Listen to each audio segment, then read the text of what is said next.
I'm going to be wearing this jacket to an event in 2 weeks, 2 weeks and 2 days. And at almost the last minute, I've decided I need to make a Swiss waist, a corset belt to go underneath.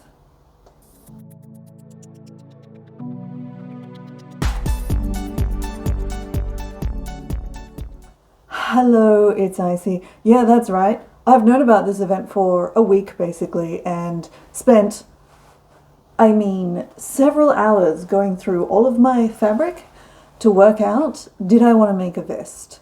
And the final result was, no, it's fine. I don't want to make a vest.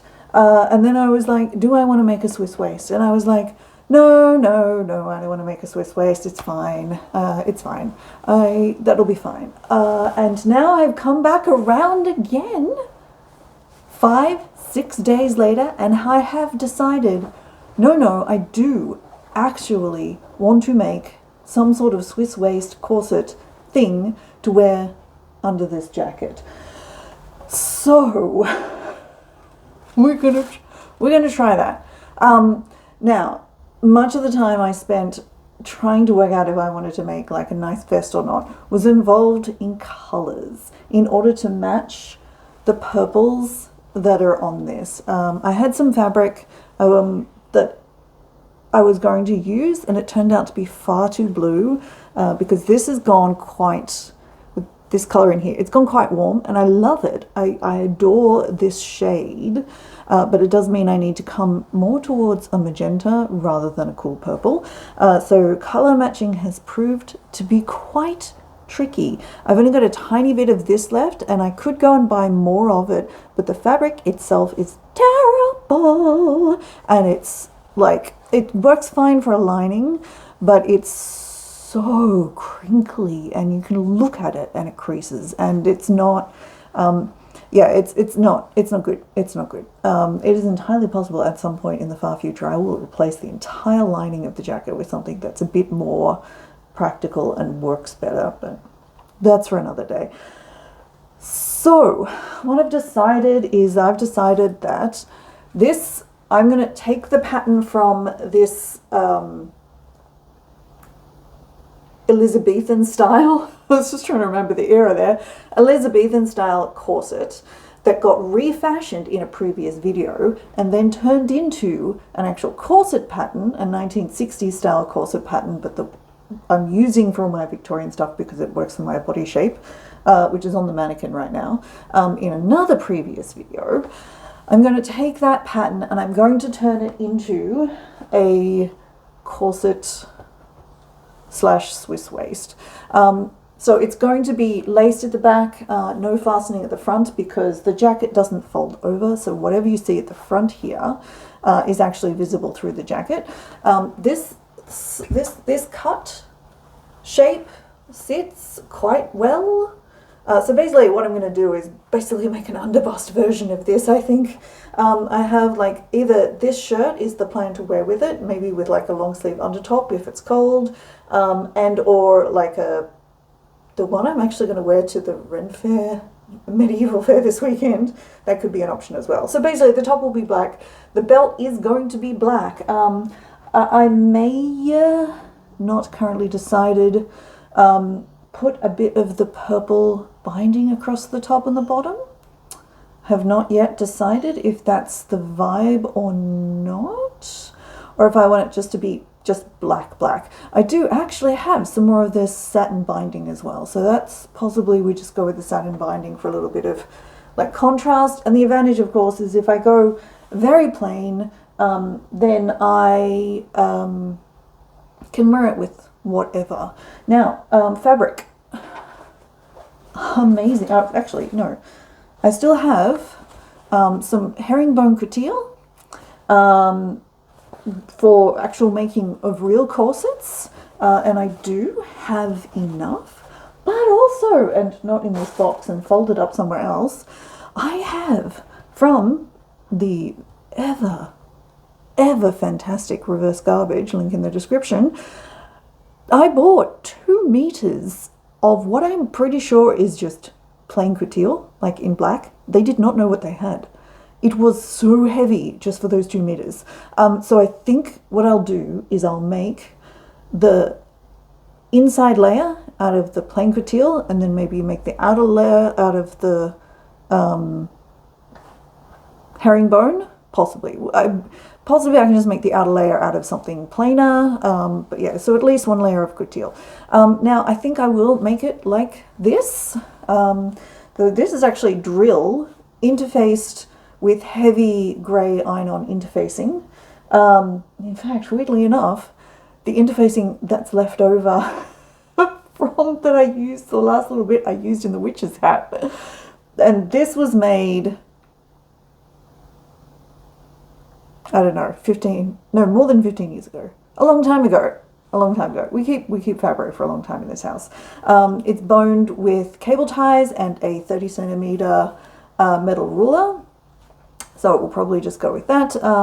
It is plastic cable ties around the eyelets. I have eyelets, I have lacing, I have plain drill if I decide I'm going with that instead. I have all of the things, we should be right to go. So let's just, I don't have masking tape, which would be a better version for actually marking this, so we're just going to do it in chalk, because I've not given myself a lot of time in the time scale here of what's happening in my life. This weekend, tomorrow, is the medieval fair that we're going to, that I made the hat for in the previous video. So that's that day basically done. And then the following weekend, I can't remember now. I think I have no idea where I am in the week. Either next weekend I have a weekend to sew things, or my parents are coming, and then the event happens. Anyway, there's not a lot of time, is what I'm saying. How can I get this done? Who knows? Am I an idiot? Yes, I am. Okay. Can I see? It's probably not showing me on camera, but we're going to say I can see my own line here. So, I mean, the advantage is I've at least got the other pattern. So what I will need to do is I will need to pinch out, or just probably just change the angle slightly at the back, to basically just get it to more of an underbust, as opposed to, because there's a fair bit of like gap in here under the bust, enough to actually put some bust lifting stuff if I want it, but I have a brassiere on, so it's fine. So yeah, do I do well with rush projects? Not hugely. We're gonna see how we go. Oh, I do know that technically I should not have metal eyelets in the back of this, because this is nominally not underwear. So I think the convention is external garments have hand-bound eyelets, but I know from past experience with the other little fake stays that I've made that the hand-bound eyelets are terrible and get so small that they're not usable, so I will be putting metal eyelets in this. If I have time, or at a later stage, I'll go over the metal eyelets with like a buttonhole twist and cover them, and then that will at least make them pretend that they're good to go. We don't need to have binding in the front because we can take it off over top. So yeah, all right. So well, there we go. There's our new pattern. Yeah, I guess we'll see how we go. I do need, oh, actually this does close completely at the back, which is okay, it's fine. So I'll probably take a teeny bit out at the back as well, but that's the pattern.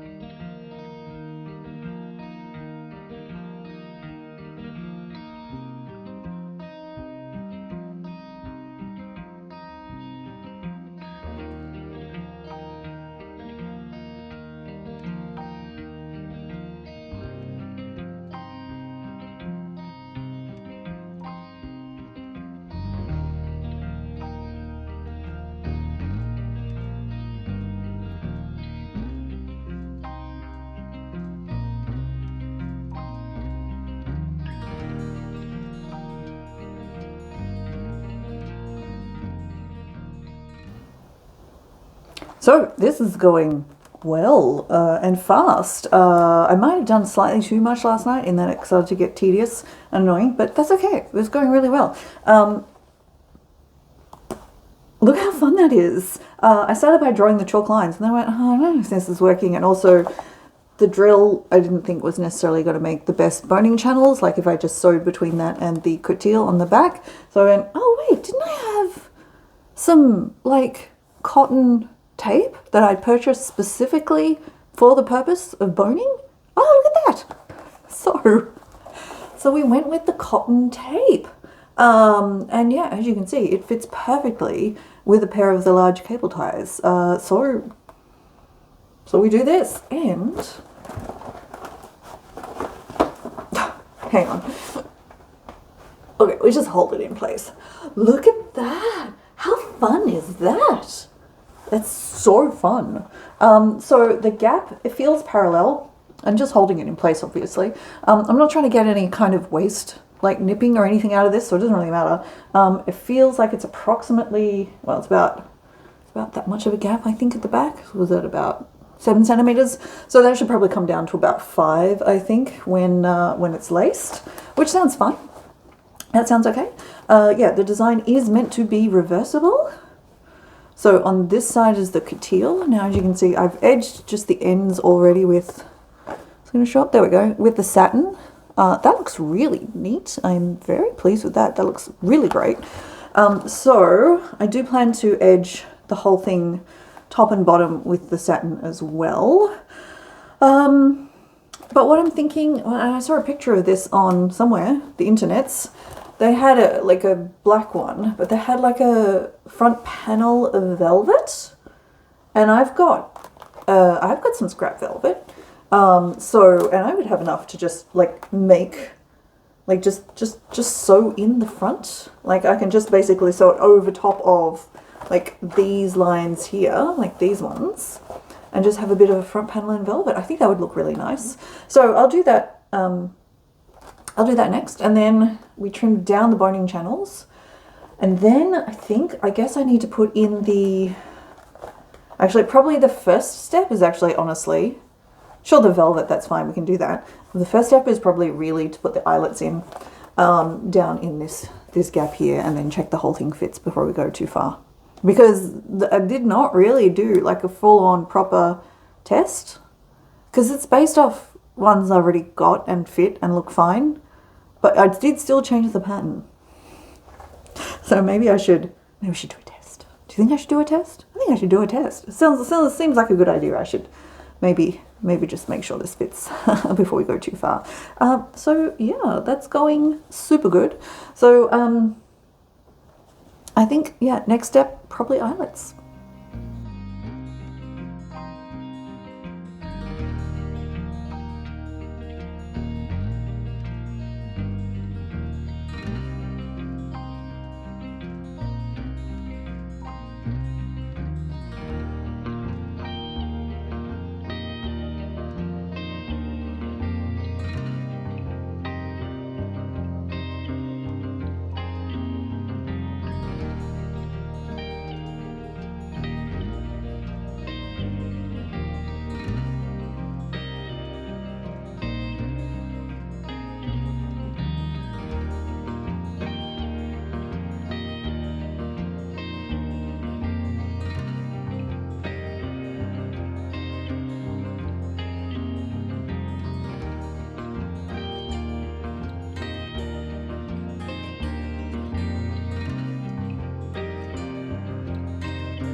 Done. Didn't actually take a long time, which was fantastic, because I didn't necessarily have a lot of time to make this, and I dithered around for a long time before deciding to make anything at all. So it's finished. It's fine. It's acceptable. Things I like. I like it reversible. Oh, that's great. So yes, we have the stripes, the maroon with the actual boning channels, and then the other side, there's an inner layer of couture, and then the other layer is some scrap velvet, which altogether looks great. Satin binding, terrible. I mean, sorry, it looks nice. The satin binding is terrible to work with. It's so cheap. I have a lot of it though from sometime a long time ago, so it's like I may as well use it. Oh, I do want to say, I didn't buy anything for this project. I literally owned everything I used already. Already owned the scraps of velvet. They're $1 each. Bargain. Already owned the couture from a project 10 years ago. Already owned the maroon drill. I would have bought that half price, but not that long ago. Already owned the boning channel tape. Bought when it was half price in view of making a corset at some point. And already owned the cable ties I used for the boning. And already owned the eyelets as well. In fact, the eyelets I actually scraped together from the ends of existing eyelets that I'd used on other projects. So, yay, good job me. And I don't know if you can see this. Actually, I'll have some close-ups, I guess, in the previous reveal. Black nail polish on the silver side to make them black. Fabulous idea. At some point, if I need to, yeah, I'll go over them all with some buttonhole stitching just to make it look pretty. But honestly, I'm not sure I need to. We'll see. I think it's fine. Now, let's talk about the problems. Should I have made a mock-up? Why, yes, I should have. Should I have even just compared what I drew up and cut out to the actual corset pattern that I drew up for the Victorian project? Yeah, duh, why didn't I? I don't know. I thought I could wing it. How's the fit? It's tolerable. I took out about that much at the top here. So hiding under this front boning channel, I actually took off the boning channel because of course I put it all on, put all the boning channels on, tried it on and then went, oh no, because at the back it was like this. So the back lacing was like overlapping even at the top. So yeah, I took off the front boning channel, basically. And this was really lucky because the front boning channels were actually at an angle, like the second one, so the front were at an angle. So I could take out a section in the front and basically make the 3 front boning channels, pairs of boning channels parallel. Now that's not quite enough, but it's better. I would say that I need probably another centimetre or 2 even. So it still is just about joining at the back. We'll just have to wear it. It'll just have to be fine. But yeah, I will draw up this, because I can fold it over in half and then trace around the edges. I will make a pattern that takes out the extra sort of bit at the back that I absolutely do not need. Comfort-wise, it's fine. Yeah, it seems fine. This is cut a little low. But it's all right with a floaty top, so that's all right. If I'm going to make at some point I want to make a proper underbust corset, so I will need to add about nearly 3 centimeters, I think, to the height here underneath, just to have it properly underbust and just a bit supportive as well.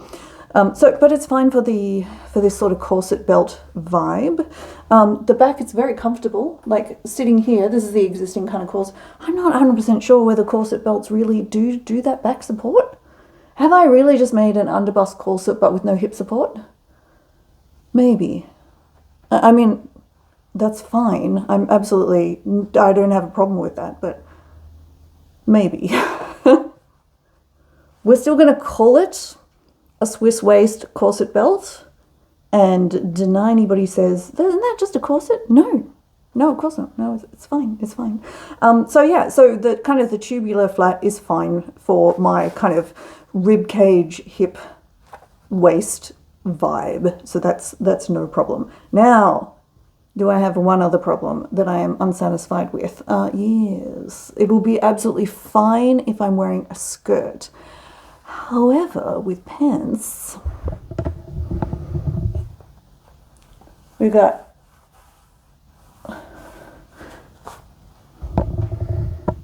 we have this going on. Now, it sort of does that as well because it cinches itself automatically, like it just sort of shifts itself and then it's too tight at the back.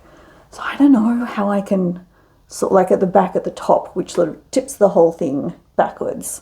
So I don't know how I can stop it doing that. I do have bunny ear lacing going on here, which should help, but it's not really, I suppose, because it's not, you know, like there's too much at the top that gets cinched too easily versus the, you know, the one lacing basically below the bunny ears at the bottom. So I'll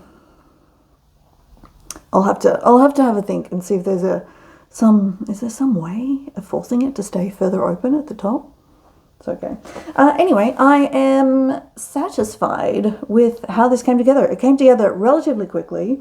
I've never made like a corset type thing this fast before. I've always futzed around and it's taken, honestly, you know, a month, and this has taken, what, a week and a half, and it probably could have been done in you know, just a few days if I'd had, you know, like chunks of serious time to work on it, as opposed to, you know, half an hour here and an hour here. Hey, it's pretty good. So yeah, I am very pleased, apart from the ridiculous amounts of unpicking I had to do on various sections of the satin binding where it just didn't catch at the back and I had to unpick it, and then it didn't catch, I had to unpick it, and then again, and this stuff was just hell to unpick. In fact, I do remember distinctly swearing I would never use this satin binding again. Here we are. But have you made a corset waist before? A Swiss waist, sorry. A corset belt. One of those things. Have you made one? What are your tips and tricks if you have? Try one for yourself. Do please make a mock-up. Doesn't have to be a complicated mock-up. Just probably make a mock-up. This is, you know, like really, this is a good idea. But thank you so much for joining me here on YouTube. I appreciate it. Yeah, I'm going to be wearing this to an event in a week and a bit, hopefully. So I might have some pictures on socials for that later, along with the Elder Scrolls Online / Victorian jacket. I'm going to get fancy, and I'm looking forward to it. But yeah, so thank you so much for joining me here on YouTube. I did say that. Click the subscribe button here if you haven't already. It's very much appreciated. And thank you to those who watch again who have subscribed. Welcome back, and I appreciate you. You can also follow me over on socials, mostly on Threads at the moment, and a bit on Mastodon, and sometimes I do remember to post pictures on Instagram. I'm very bad at that, and I don't know why. It's okay. Next project, I have some in the pipeline, actually, for once, which is lovely. So they'll be showing up in about 2 weeks. Thank you very much for watching, and I will talk to you next time. Bye.